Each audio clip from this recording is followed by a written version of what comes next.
So hello everyone, आज की इस वीडियो में हम देखने वाले हैं टोटल क्वालिटी मैनेजमेंट यूनिट 4 जो कि वेटेक फाइनल ईयर का लास्ट सेमेस्टर का है। ओके। सो जो जो टॉपिक हम कवर करने वाले हैं हम यहाँ पे पहले से मेंशन कर रखे हैं। और मैं एक चीज़ आपको बता दूं कि ये जो यूनिट है इसको हम क्विक रिवीजन करेंगे, ज़्यादा डेप्थ में नहीं जाएंगे। और मैं ये इंश्योर कराता हूँ आपको कि सारे के सारे टॉपिक आपको आसानी से समझ में आने वाले हैं, क्योंकि मैंने इस कह सकते हैं नोट्स को बहुत ही अच्छे तरीके से डिज़ाइन किया है।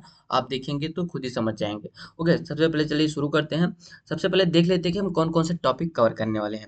सबसे पहले टॉपिक है अपना डिफेक्ट, फिर उसके बाद है मीन टाइम टू फेलियर, फिर मीन टाइम बिटवीन फेलियर, उसके बाद आता है मीन टाइम टू रिपेयर, फिर एफ एम ई ए, उसके बाद F M E C A, reliability, fault isolation, self diagnosis, उसके बाद parts standardization, interchangeability, modularization, accessibility, repair, replacement and quality circle.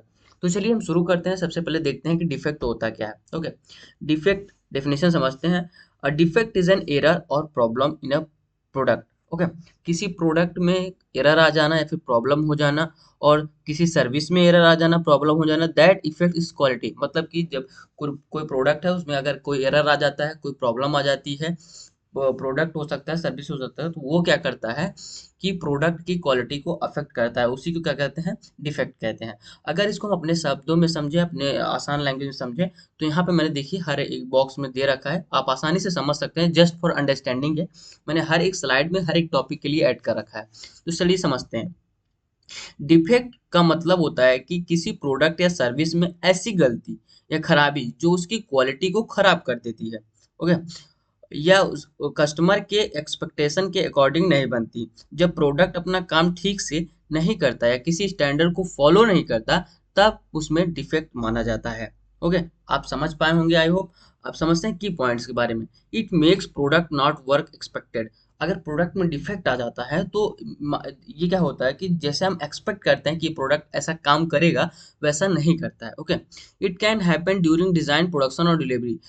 Defect कब कब आ सकता है? ये आ सकता है डिजाइन के टाइम पे, प्रोडक्शन के टाइम पे, और तो और डिलीवरी के टाइम पे। ओके, उसके बाद बात करते हैं डिफेक्ट रिड्यूस कस्टमर सेटिस्फेक्शन। जाहिर सी बात है, अगर किसी प्रोडक्ट में प्रॉब्लम्स आएंगी और एरर्स आएंगे, दिक्कतें होंगी, तो उससे उससे क्या होगा? कस्टमर जो है डिससेटिस्फाई होगा, सेटिस्फाई नहीं होगा, हैप्पी नहीं होगा। ओके, उसके बाद नेक्स्ट पॉइंट आता है दे में कॉज सेफ्टी इशू और पुअर परफॉर्मेंस। अब देखिए, इससे सेफ्टी इशू और पुअर परफॉर्मेंस भी हो सकती है। सेफ्टी इशू कैसे हो सकती है? सपोज कीजिए कोई इलेक्ट्रॉनिक गैजेट है, वो जो है उसमें डिफेक्ट आ गई, शॉर्ट सर्किट हो गया, तो कहीं ना कहीं वो कह सकते हैं कि एक सेफ्टी इशू है। और उसके बाद पुअर परफॉर्मेंस, जब डिफेक्ट आ जाएगी तो ऑब्वियस सी बात है कि परफॉर्मेंस उसकी पुअर हो जाएगी। उसके बाद नेक्स्ट पॉइंट आता है quality control helps to reduce defect. अगर हम क्वालिटी कंट्रोल पे फोकस करते हैं तो जाहिर हम जो है डिफेक्ट को क्या क्या कर सकते हैं? डिफेक्ट को रिड्यूस कर सकते हैं। ओके, एग्जाम्पल समझते हैं।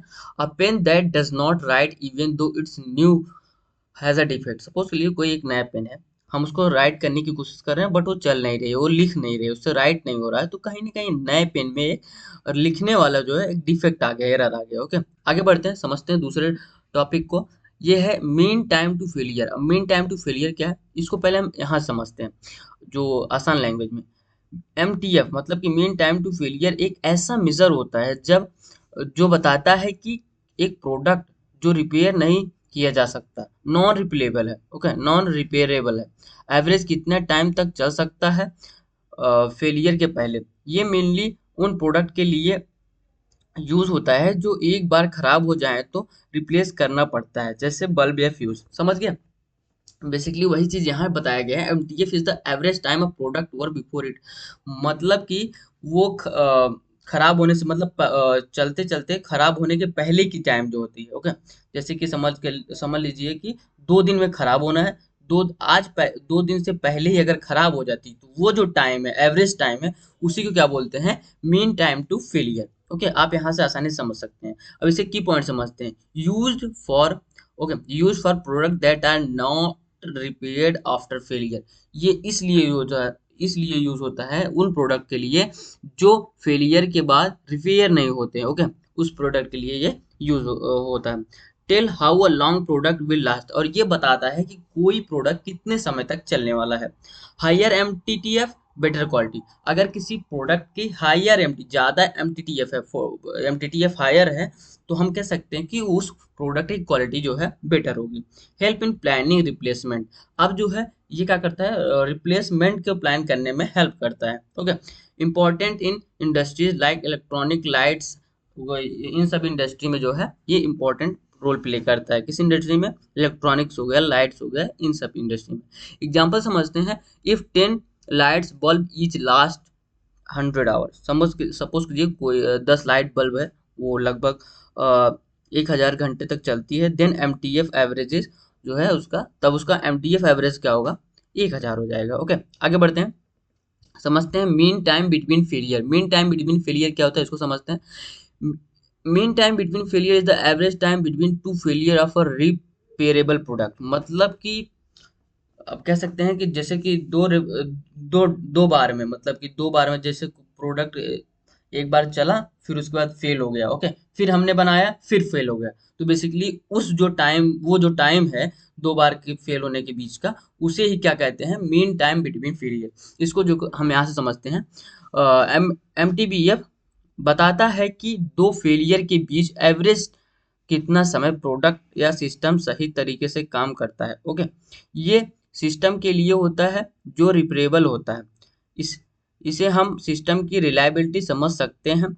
जितना ज़्यादा एम होगा, उतनी कम फेलियर चांसेस होंगे। ओके, जाहिर सी बात है, अगर हमारा product M T B F का मतलब ये है कि हमारा प्रोडक्ट जो है कितनी बार खराब हो रहा है, उसके बीच का जो टाइम है। ओके, तो कह सकते हैं कि जितना हमारा प्रोडक्ट कम खराब होगा, जितना एम टी बी एफ कम होगा, उतनी जो है फेलियर होने के चांसेस कम हो जाते हैं।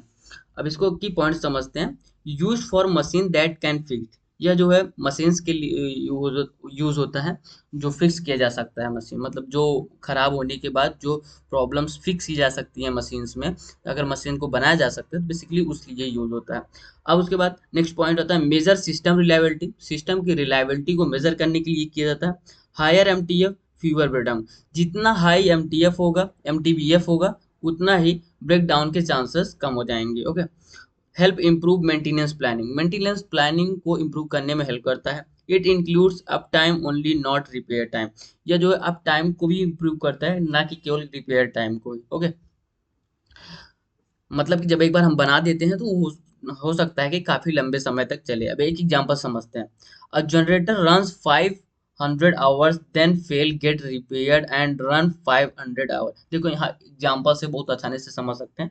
कोई एक जनरेटर है, वो 500 घंटे, ओके, वो 500 घंटे चलता है, उसके बाद क्या होता है? फेल हो जाता है। ओके, फिर से हम रिपेयर करते हैं, फिर से 500 घंटे चलता है। ओके, तब यहाँ से क्या हो गया? एम टी एफ उसका क्या हो गया? 500 आवर। ओके, दो फेलियर के बीच का जो टाइम है वो क्या कहलाता है? M T B F. Okay, आगे बढ़ते हैं। Mean time to repair. अब मीन टाइम टू रिपेयर क्या होता है? M T T R is the average time it take to fix a failed product और सिस्टम। मतलब कि वो एवरेज टाइम, जैसे कि कोई प्रोडक्ट या फिर कोई सिस्टम फेल हो गया, तो जितना टाइम, एवरेज टाइम जो लगा उसको फिक्स करने में, उसके प्रॉब्लम को, उसके एरर को फिक्स करने में जो टाइम लगा, उसी को क्या बोलते हैं? एम टी टी आर, मतलब कि mean time to repair. Okay, यहाँ से समझते हैं। एम टी टी आर एक ऐसा मेजरमेंट है जो बताता है कि जब सिस्टम फेल हो जाता है तो उसे रिपेयर करके दोबारा करने लायक बनाने में एवरेज कितना टाइम लगा है। इसमें फॉल्ट डिटेक्ट करने से लेके उसको रिपेयर करने और टेस्टिंग तक का पूरा टाइम काउंट होता है। आप समझ पाए होंगे, आई होप।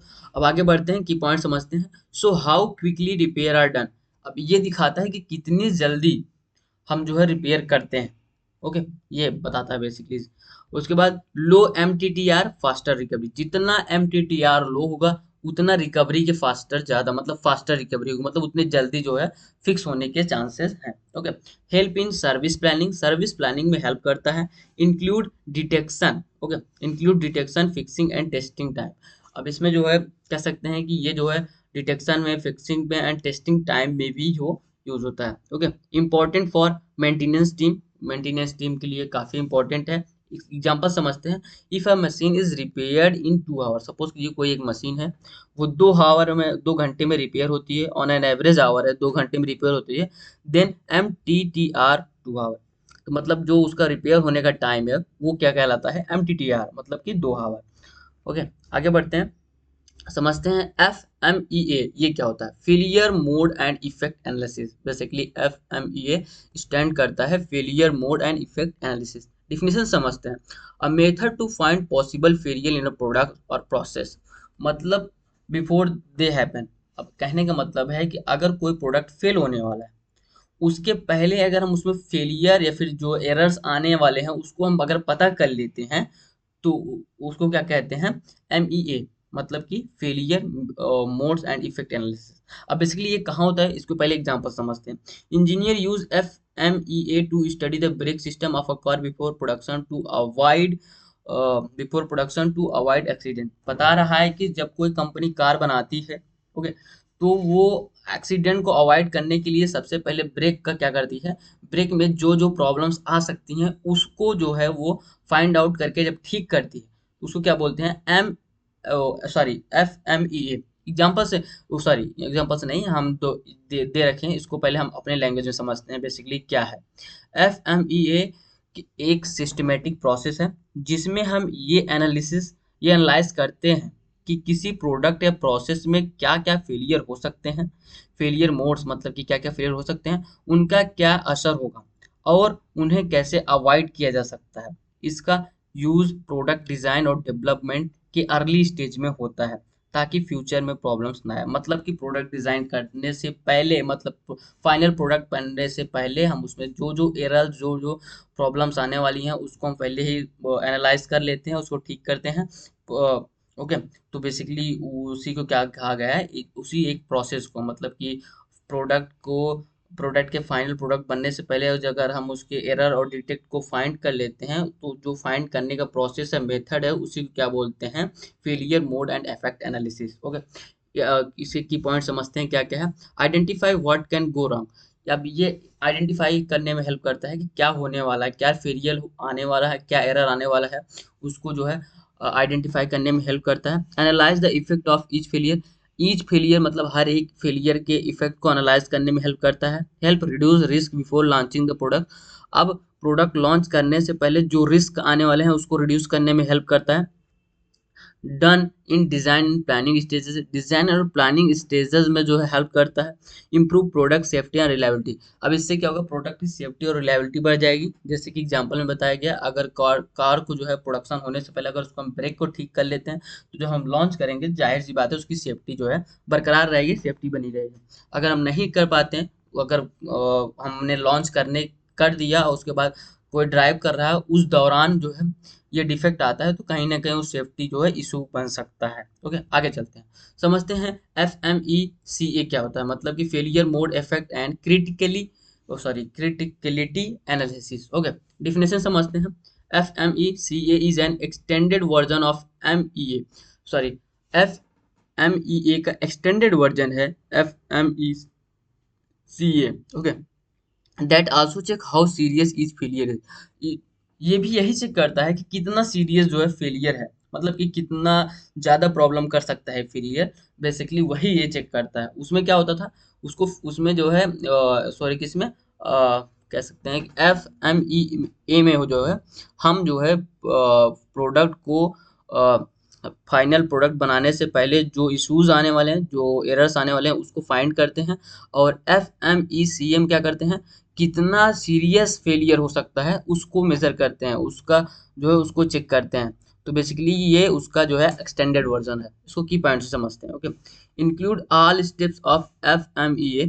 ओके, इसमें सारे के सारे FME के स्टेप्स इंक्लूड होते हैं। Add criticality ranking to failure. Critically, sorry इसमें क्रिटिकली को जो है ऐड किया जाता है टू रैंकिंग फेलियर को रैंक करने के लिए। Help prioritize serious risk. Okay, help मतलब जो सीरियस रिस्क है उसे प्रायोरिटाइज करने में हेल्प करता है। Used in defence, aerospace, medical field. Okay, defence में, एरोस्पेस में, मेडिकल फील्ड में यूज किया जाता है। प्रिवेंट कॉस्टली और डेंजरस एरर। कॉस्टली और डेंजरस एरर को रोकने में हेल्प करता है। ओके, आगे बढ़ते हैं, समझते हैं रिलायबिलिटी क्या होती है। The ability of a product और system to perform its function without failure over time. मतलब टाइम की ओवर होने के बाद, तो फिर कह सकते हैं टाइम के साथ साथ, ओके, फिर से एक बार डिफिनेशन देखते हैं, the ability of a product और system to perform its function without failure. मतलब कि कोई प्रोडक्ट है, ओके, कोई सर्विस है, वो बिना फेल हुए परफॉर्म कर रही है। उसके अगर बिना फेल हुए उसके अंदर ये एबिलिटी है कि वो परफॉर्म कर रही है, समय के साथ भी काफ़ी लंबा समय हो गया फिर भी वो अच्छा खासा परफॉर्म कर रही है विदाउट फेलियर, तो वो क्या कहलाता है, रिलायबिलिटी कहता है। मतलब उसकी रिलायबिलिटी कितना रिलायबल है, मतलब कि बिना फेल हुए प्रोडक्ट जो है कितने टाइम तक चल रहा है, बेसिकली वही है। इसको यहाँ समझते हैं। रिलायबिलिटी का मतलब है कि एक प्रोडक्ट या सिस्टम एक्सपेक्टेड कंडीशन में एक फिक्स टाइम पीरियड तक बिना किसी फॉल्ट के कंटिन्यूअसली काम करे। ओके, अगर कोई मशीन बार बार फेल नहीं होती है और अपने काम को अच्छे से करती है तो उसे रिलायबल बोला जाता है। वही चीज मैंने जो आपको बताया, की पॉइंट समझते हैं। Reliable product work well for a long time. अब रिलायबल प्रोडक्ट क्या होता है, वो लंबे समय तक के लिए अच्छा काम करता है। मेजर्ड यूजिंग MTTF और MTBF। अब इसको मेजर कैसे किया जाता है कि प्रोडक्ट रिलायबल है कि नहीं, with the help of MTTF and MTBF। Okay, उसके बाद build customer trust. Customer trust को बिल्ड करने में हेल्प करता है। रिड्यूस रिपेयर कॉस्ट, इससे क्या होता है, रिपेयर कॉस्ट रिड्यूस हो सकता है। Part of quality assurance, quality assurance का ही एक पार्ट है। ओके, एग्जांपल समझते हैं। A washing machine that work perfectly for 7 year is consider reliable. मतलब कि कोई एक वॉशिंग मशीन है, ओके, वो कंटिन्यूअसली 7 साल तक जो है चलती है बिना किसी एरर, बिना किसी इश्यू के, बिना किसी जो है कह सकते हैं बिना किसी दिक्कत के, तो वो क्या है, एक जो है रिलायबल प्रोडक्ट है। ओके, आई होप आप समझ गए होंगे रिलायबिलिटी क्या होती है।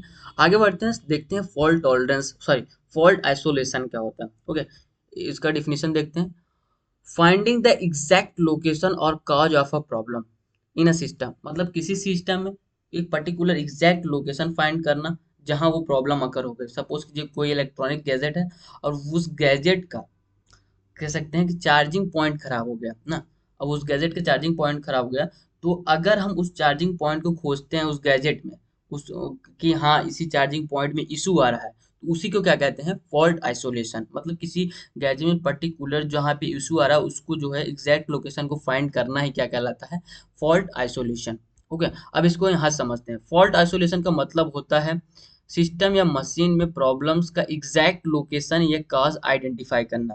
जब कोई सिस्टम फेल हो जाता है तो पहले ये पता लगाना जरूरी होता है कि इश्यूज कहाँ हैं। ओके, इसी प्रोसेस को फॉल्ट आइसोलेशन कहते हैं। आई होप आप यहाँ से आपको क्लियर हो गया होगा।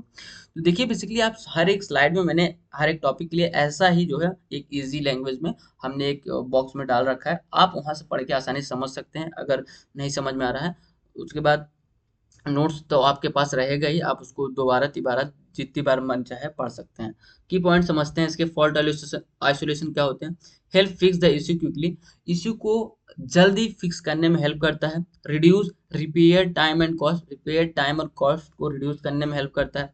Require testing and inspection, testing और इंस्पेक्शन में रिक्वायर्ड होता है। यूज्ड इन, टेस्टिंग का मतलब होता है जब प्रोडक्ट को टेस्ट करना होता है, और इंस्पेक्शन का मतलब होता है कि इसमें क्या क्या प्रॉब्लम्स आने वाले हैं उसको जब हम एक्सपेक्ट करते हैं तो बेसिकली उसमें होता है। Okay, use in electronic and machines, electronic और मशीन्स में यूज होता है। ऑफन डन बाय टेक्नीशियंस और सॉफ्टवेयर, मोस्टली जो है ये टेक्नीशियन और सॉफ्टवेयर के द्वारा किया जाता है। ओके, अब एग्जांपल समझते हैं। A laptop does not start, suppose के लिए कोई एक लैपटॉप है वो स्टार्ट नहीं हो रहा है, तो the technician find problem is with the motherboard. अब टेक्नीशियन क्या करेगा, मदरबोर्ड की हेल्प से क्या करेगा, उस पर्टिकुलर फॉल्ट और इशू के लोकेशन को जो है वो क्या करेगा, फाइंड करेगा।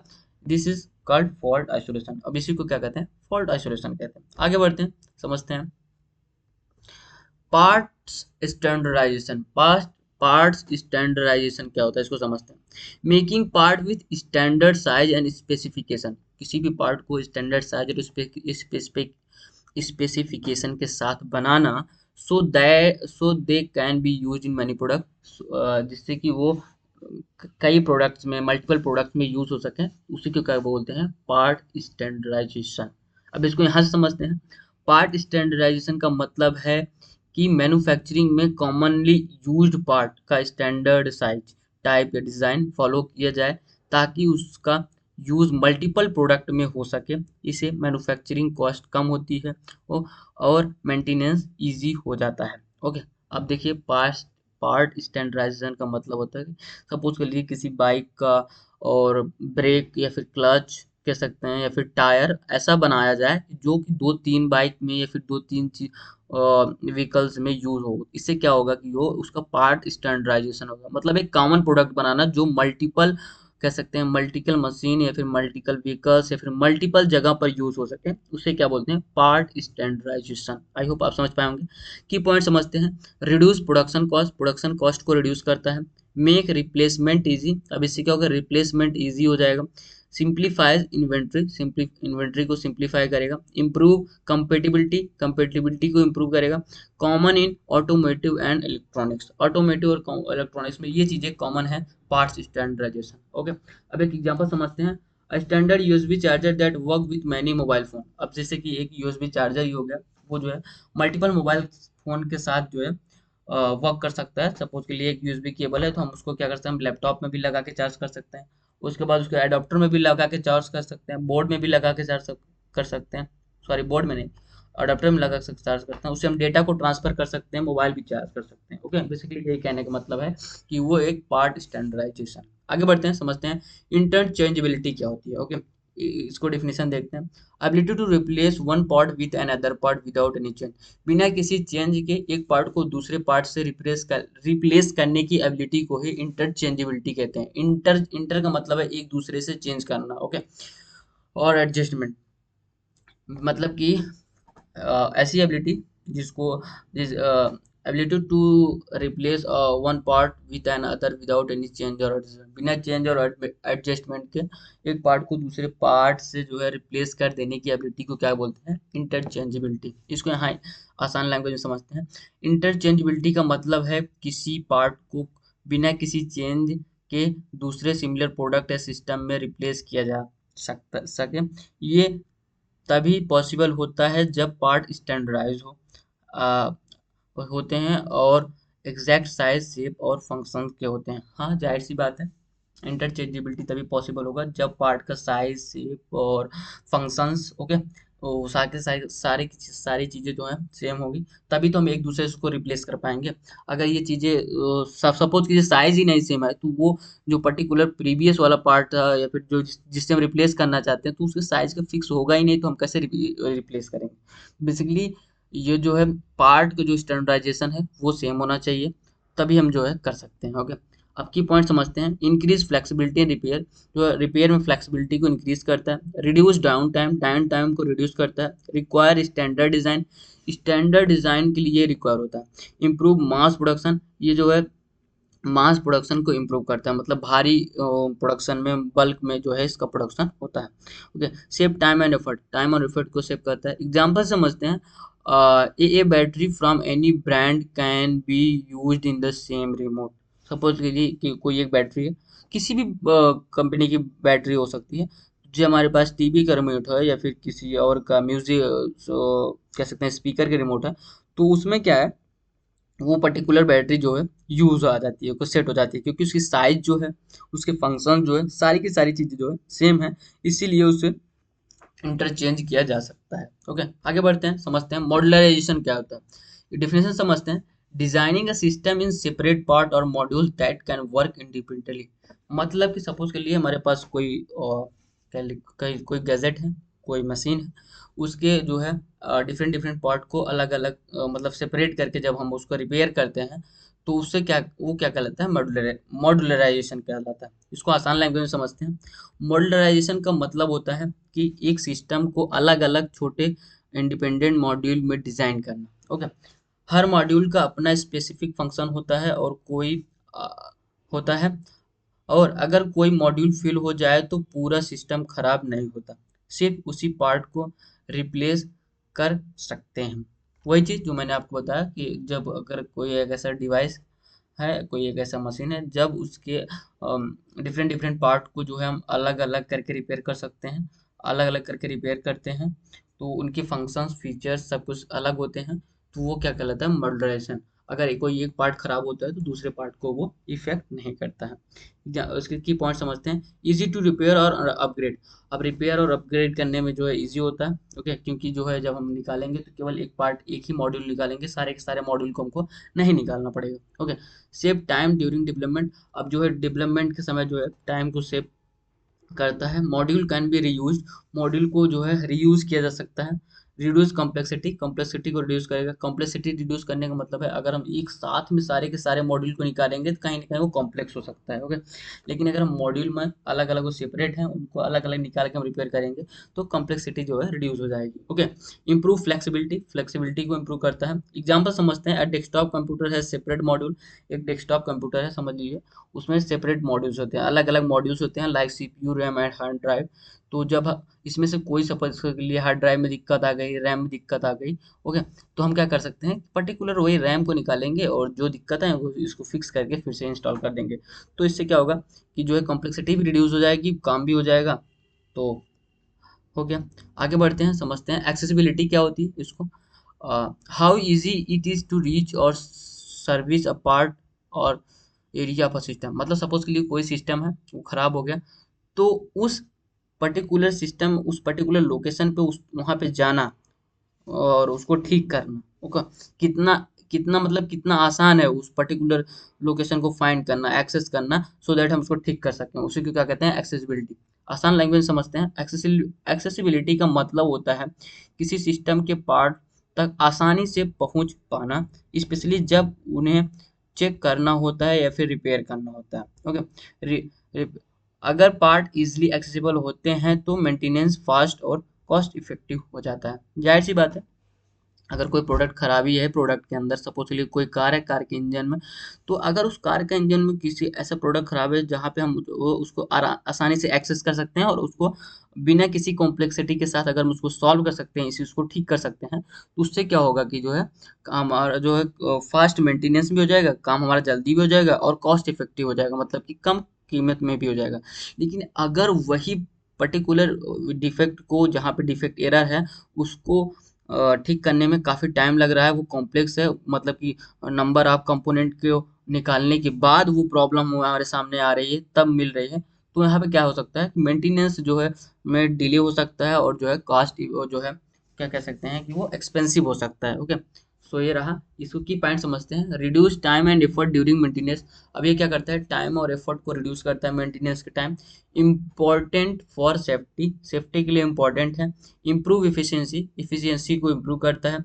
Must be considered in design, design में ज़्यादातर ये कंसीडर होता है, okay. Save cost in long term use, long term use के लिए कॉस्ट को सेव करता है। अब यहाँ पे देखिए बोला must be consider in design, design में क्यों कंसीडर होता है, मतलब कि जब पार्ट को डिजाइन करते समय ही कंसीडर इसको किया जाता है कि हम इस तरीके से पार्ट को डिजाइन करें ताकि जो है वो उसको एक्सेस आसानी से किया जा सके, फ्यूचर में जब कोई दिक्कत आए तो उसके रिपेयर करने में जल्दी हो, फास्ट हो, ओके। एग्जाम्पल समझते हैं। Washing machine with a front panel to clean filter easily so good accessibility. मतलब समझ लीजिए कोई एक वॉशिंग मशीन है, उसके फ्रंट पैनल में ही उसके फ्रंट पैनल में क्लीन फिल्टर करने की जो सो एक्सेसिबिलिटी है, कपड़े को किस तरीके से क्लीन करना है, वो सारे फंक्शनलिटीज़ हैं, वो सारा का पैनल जो वो सारा पैनल जो है फ्रंट पे दिया होता है। तो इससे क्या है, एक्सेसिव उसको एक्सेस करना जो है काफ़ी आसान हो जाता है। आगे बढ़ते हैं, समझते हैं रिपेयर क्या होता है। एग्जाम्पल, ओके, सबसे पहले इसका डिफिनेशन समझते हैं। Fixing something that is broken और नॉट वर्किंग प्रॉपरली। जब कोई चीज़ टूट जाए, ओके, और जब वो कोई चीज़ अच्छे से काम नहीं कर रही हो और ठीक से काम ना कर रहे हो, जब उस इश्यू को हम फिक्स करते हैं तो उसको क्या बोलते हैं, रिपेयर कहते हैं। आसान लैंग्वेज में समझते हैं। रिपेयर का मतलब होता है किसी फॉल्टी प्रोडक्ट या पार्ट को ठीक करना ताकि वो दोबारा अपना काम सही तरीके से कर सके। रिपेयर का गोल होता है प्रोडक्ट की लाइफ को बढ़ाना और उससे फंक्शनल बनाना विदाउट फुल रिप्लेसमेंट, बिना फुल रिप्लेसमेंट के प्रोडक्ट को फुल फंक्शनल बनाना। बेसिकली यही है, क्या बोलता है, रिपेयर कहलाता है। अब इसे की पॉइंट समझते हैं। Make the product usable again. अब इससे क्या होता है, रिपेयर करने से क्या होता है, हम प्रोडक्ट को अगेन एंड अगेन यूज कर सकते हैं, ठीक है, मतलब रीयूज करने के लिए वो बन जाता है रिपेयर करने से, ओके। उसके बाद आता है often cheaper than replacing. Replace से सस्ता होता है। मतलब अगर हम रिप्लेस करेंगे तो कहीं कॉस्टली हो सकता है, लेकिन अगर हम रिपेयर करेंगे तो वो सस्ता हो सकता है। Okay, done by skilled worker, ये जो स्किल्ड वर्कर के द्वारा ही इसको ठीक किया जा सकता है। सपोज के लिए कोई हमारी वॉशिंग मशीन है, उसमें कोई इशू आ गई है, तो वो स्किल्ड वर्कर के द्वारा ही उसको ठीक किया जा सकता है। Need tool and spare parts, अब इसको करने के लिए क्या क्या चाहिए, टूल्स चाहिए, स्पेयर पार्ट्स चाहिए जो जो उसमें यूज होने वाले हैं। Okay, common for machine and electronic, machine और इलेक्ट्रॉनिक में ये मोस्टली देखा जाता है, कॉमन है। रिपेयर जो है, रिपेयर प्रोसेस काफ़ी कॉमन है। ओके, एग्जाम्पल समझते हैं। A fan that stop working is open. Okay, जब कोई सपोज के लिए कोई फैन है, वो जो है काम करना बंद कर दिया है, तो open motor fixed and issue. अब उसको क्या करेंगे, कोई एक फैन है वो काम करना बंद कर दिया है, तो उसको लेके जाएंगे शॉप पे, वो क्या करेगा, मोटर को खोलेगा, उसमें जो इशूज है उसको फिक्स करेगा, देन अगेन यूज करने लायक हो जाएगा। बेसिकली ये क्या कहलाता है, रिपेयर कहलाता है। आगे बढ़ते हैं, समझते हैं रिप्लेसमेंट क्या होता है। ओके, डिफिनेशन समझते हैं। Removing a faulty part and putting new one in its place, मतलब रिप्लेस का मतलब ये है कि जो प्रोडक्ट में जो कंपोनेंट या फिर जो कह सकते हैं मॉड्यूल जो दिक्कत है उसको रिप्लेस कर देना, और उसको भी नए मॉड्यूल से उसमें इंस्टॉल कर देना, तो वो क्या कहलाता है, रिप्लेसमेंट कहलाता है। अगर हम अपने लैंग्वेज में आसान भाषा में समझे तो क्या है, रिप्लेसमेंट का मतलब होता है कि एक खराब पार्ट को निकाल के नए पार्ट से बदल देना, ताकि सिस्टम फिर से सही तरह काम कर सके। जब रिपेयर मुश्किल हो या इफेक्टिव ना हो, तब रिप्लेसमेंट किया जाता है। ओके, समझ गए होंगे क्या मतलब है, कि जब अगर कोई प्रोडक्ट में खराबी आ गई, जब उसको हम वो मतलब गड़बड़ प्रोडक्ट को निकाल के एक नया प्रोडक्ट इंस्टॉल कर देते हैं, तो वो रिप्लेसमेंट कहलाता है। और रिप्लेसमेंट तभी होता है जब जो है जो प्रोडक्ट खराब है उसको जब वो रिपेयर करने के लायक नहीं है, तभी वो रिप्लेसमेंट किया जाता है। की पॉइंट समझते हैं क्या, use when repair is not possible, जब रिपेयर करना पॉसिबल नहीं होता तभी रिप्लेसमेंट किया जाता है। इंश्योर बेटर परफॉर्मेंस, ये जो परफॉर्मेंस को इंश्योर करता है।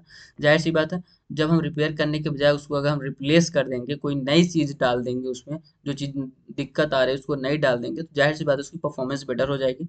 Can be faster than repair, repair से वो जो है फास्टर हो सकता है। हम रिपेयर करेंगे उसमें काफ़ी टाइम लगेगा, लेकिन अगर हम रिप्लेसमेंट कर देंगे, डायरेक्ट निकाल के इंस्टॉल कर देंगे, तो टाइम बच जाएगा और फास्टर, वही बता रहा है। इंपॉर्टेंट इन वारंटी सर्विस, और इम्पॉर्टेंट है अगर कोई चीज़ हम नहीं डालते हैं तो वारंटी सर्विस में भी रहती है, ये इंपॉर्टेंट है। रिड्यूस लॉन्ग टर्म इशू को रिड्यूस कर देता है, मतलब कि जब हम कोई नया पार्ट ही रिप्लेस कर देंगे, उसको बनाने के बजाय नया चीज़ डाल देंगे, तो जो है कह सकते हैं कि इश्यू आने वाले जो है प्रॉब्लम्स आने के चांसेस घट जाते हैं, कम हो जाते हैं। एग्जांपल समझते हैं। A damaged phone screen is replaced with a new one, suppose के लिए कोई एक फोन स्क्रीन है वो डैमेज हो गया, तो अगर हम उसको नए स्क्रीन से जो रिप्लेस कर देते हैं, तो उसकी कह सकते हैं इशू होने के चांसेस लॉन्ग टर्म में कम हो जाएंगे। आगे बढ़ते हैं, समझते हैं क्वालिटी सर्कल क्या होता है, लास्ट टॉपिक है। क्वालिटी सर्कल की डिफिनेशन समझते हैं। A small group of employ who meet regularly to solve quality, suppose कीजिए कोई एक स्मॉल ग्रुप ऑफ एम्प्लॉय, एक एम्प्लॉय का स्मॉल ग्रुप है, वो क्वालिटी को चेक करने के लिए रेगुलरली क्वालिटी को सॉल्व रेगुलरली जो क्या करते हैं, मीट करते हैं, एक दूसरे से मिलते हैं, रिलेटेड प्रॉब्लम और इश्यूज। अगर किसी भी प्रॉब्लम या फिर इसी प्रोडक्ट की इशू को सॉल्व करने के लिए एक ग्रुप ऑफ एम्प्लॉय जो है जब आपस में रेगुलरली मिलते हैं, तो उसे क्या बोलते हैं, क्वालिटी सर्कल बोलते हैं। आसान भाषा में समझते हैं, क्वालिटी सर्कल एक ग्रुप होता है, ओके, वर्कर का जो रेगुलर बेसिस पर मिलते हैं और अपने काम से रिलेटेड प्रॉब्लम आइडेंटिफाई करके सॉल्यूशन सजेस्ट करते हैं, ये एक वॉलंटरी ग्रुप होता है। ओ ओके, जो टीम वर्क और कंटिन्यूअस इंप्रूवमेंट पे फोकस करता है। ओके, आई होप आप समझ पाए होंगे। की पॉइंट्स समझते हैं। वॉलंटरी पार्टिसिपेशन, इसमें क्या होता है, वॉलंटरी का पार्टिसिपेशन होता है। Focus on team and ideas, mostly जो है टीम वर्क और आइडियाज पे फोकस किया जाता है। Improve product and process quality, product और प्रोसेस क्वालिटी को इम्प्रूव करने में हेल्प करता है। Increase employ involvement, employ involvement को इंक्रीज करता है। अब इससे क्या होगा, एम्प्लॉय इन्वॉल्वमेंट कैसे इंक्रीज होगा, जब ग्रुप बनेगी, जाहिर सी बात है जब ग्रुप बनेगी तो एम्प्लॉय इन्वॉल्वमेंट जो है इंप्रूव होगा। Okay, often use in manufacturing, manufacturing में ज़्यादातर यूज होता है। एग्जांपल समझते हैं। Worker at a car factory, suppose के लिए कोई वर्कर है कार फैक्ट्री में, suggest how to reduce paint defect, वो सजेस्ट करता है कि नई कार में पेंट डिफेक्ट को इस तरीके से रिड्यूस कर सकते हैं। तो ये क्या कहलाता है, दिस इज क्वालिटी सर्कल, इसी को क्या बोलते हैं, क्वालिटी सर्कल कहते हैं। सो आई होप आपको सारे के सारे टॉपिक समझ में आए होंगे, और इसीलिए मैंने जो है एक अपने ही लैंग्वेज में हर हर एक स्लाइड में एक नोट दे रखा है, उसमें जो है आप पढ़ के समझ भी सकते हैं। एंड आई होप आपको सारे कॉन्सेप्ट समझ में आए होंगे, और वीडियो अगर आपको पसंद आए तो वीडियो को प्लीज़ प्लीज़ लाइक कीजिए और चैनल को सब्सक्राइब कीजिए, और कमेंट में जाके बस इतना लिख दीजिए कि ये वीडियो आपके लिए यूज़फुल रहा, आसान तरीके से मैंने समझाने की कोशिश की और आपको समझ आया। और अगर आपको नोट्स चाहिए तो आप जस्ट एक कमेंट लीव करेंगे कि please provide notes, I will provide you notes. Okay, I hope so. चलते हैं, तब तक के लिए अपना टेक केयर कीजिएगा। थैंक यू, मिलते हैं अगले वीडियो में, तब तक के लिए टेक केयर।